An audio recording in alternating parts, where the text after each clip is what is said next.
ദാദാ സാഹേബ് ഫാൽക്കെ പുരസ്കാര നേട്ടത്തിൽ സംസ്ഥാന സർക്കാരിന്റെ ഔദ്യോഗിക ആദരം ഏറ്റുവാങ്ങി മലയാള സിനിമയുടെ മഹാനായ നടൻ മോഹൻലാൽ.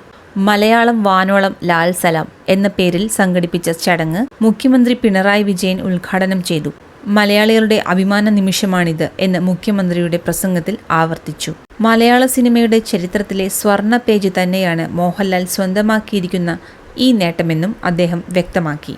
പുരസ്കാരത്തിനൊപ്പമുള്ള സ്വീകരണ വേളയിൽ വികാരാധീനനായ മോഹൻലാൽ താൻ വളർന്ന മണ്ണിന്റെ സ്നേഹം മറച്ചുവെക്കാൻ തന്റെ അഭിനയ കഴിവിനും കഴിഞ്ഞില്ലെന്ന് പറഞ്ഞു.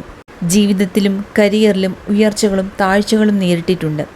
മുങ്ങിപ്പോകുന്നുവെന്ന് തോന്നുമ്പോൾ എപ്പോഴും ആരെങ്കിലും വന്ന് കൈപിടിച്ചിട്ടുണ്ട് എന്ന് അദ്ദേഹം കൂട്ടിച്ചേർത്തു. കാഴ്ചക്കാരില്ലെങ്കിൽ കലാകാരന്മാരുമില്ല. എനിക്ക് ലഭിച്ച ഓരോ പുരസ്കാരവും മലയാളികൾക്കുള്ളതാണ് എന്നും അദ്ദേഹം പറഞ്ഞു. വേദിയിൽ പല വിശിഷ്ട വ്യക്തികളും സന്നിഹിതരായിരുന്നു. വൻ ജനാവലി തന്നെയായിരുന്നു മോഹൻലാലിനെ ആദരിച്ച ഈ ചടങ്ങിന് സാക്ഷ്യം വഹിക്കുവാൻ.